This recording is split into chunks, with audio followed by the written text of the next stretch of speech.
For many years, science has taught us that we are pre-programmed and we are a victim of the genes that are passed down from our parents.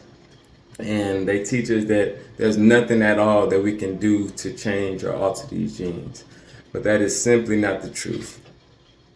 Let's talk about it.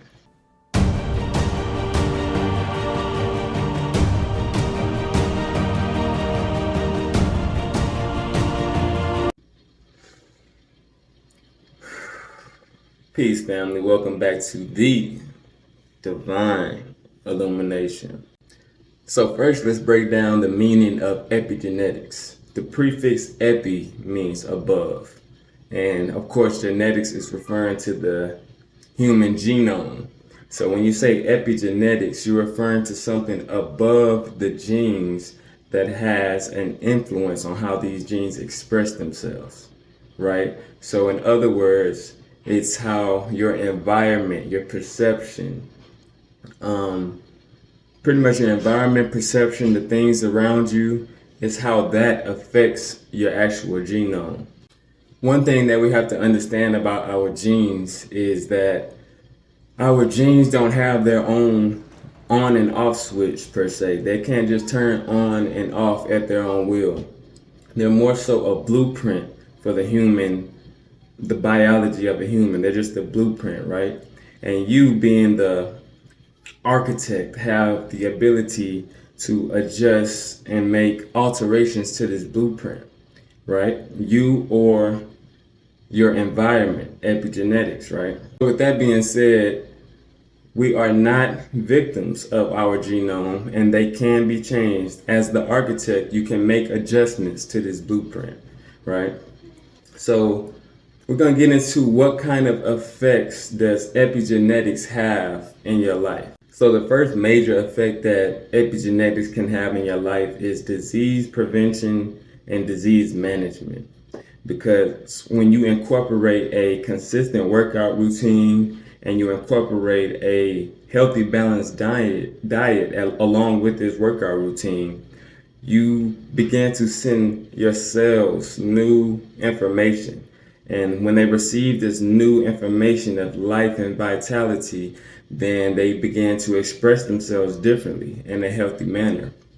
So through epigenetics, you can actually rid your body of all disease.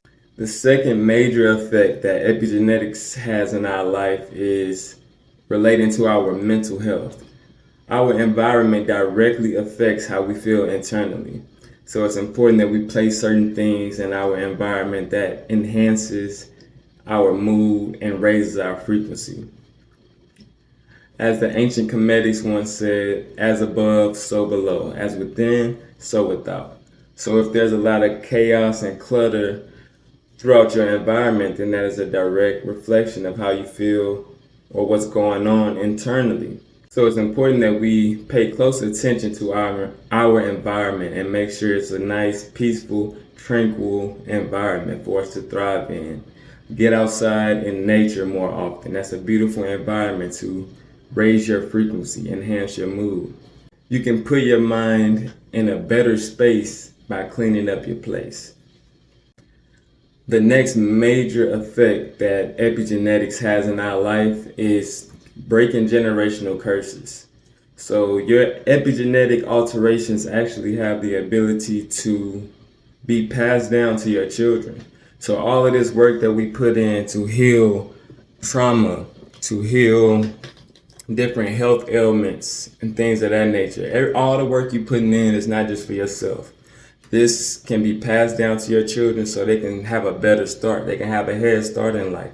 They don't have to deal with the same redundant problems that we've been dealing with for years and years and years. That is a very, very powerful way that we can protect our future and build true generational wealth. So yes, you can prevent disease, you can improve your mental health, and you can also break generational curses by indulging in proper epigenetics practices. And to truly harness the power of epigenetics and get the absolute most we can out of epigenetics as possible is to, one, eat healthy. We have to focus on whole foods, no fast foods, And we need to stay away from foods with a lot of preservatives in them and foods that are heavily processed.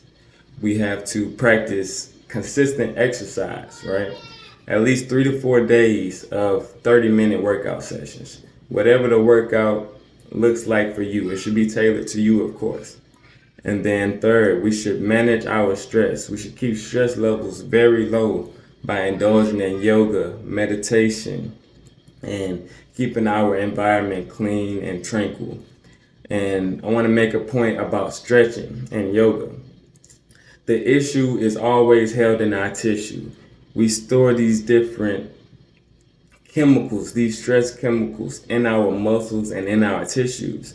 So when we stretch, we're able to release these chemicals, allow them to flow out of the body, and we're not just holding on to them constantly. So stretching, yoga, things like that is huge for keeping your stress levels low. And fourth, we should avoid toxins. That goes for toxic people, toxic shows, toxic environments, and any toxic activities. And once again, we have to pay very close attention to what we are consuming. And that goes beyond food. That goes to what we're listening, what we're seeing, the activities that we're indulging in, because this is all communicating to our genome, and it's telling our genome how to express themselves. So we have to make sure that this is peaceful, tranquil energy. It's light energy. It's high vibrational energy. It's healing energy that we're sending to our genomes so they express themselves in a healthy manner. By making these simple changes, you will positively influence your epigenome and change not only your life, but the lives of the beautiful souls that are coming after you as well. So thank you, family, for tuning in to another video. I hope y'all enjoyed this one. I hope you learned more about how to take control of your health and pass down good genes to your loved ones. So don't forget to like, subscribe, hit the bell for notifications, and also share your thoughts and questions in the comments below. I'll see y'all next time. Peace.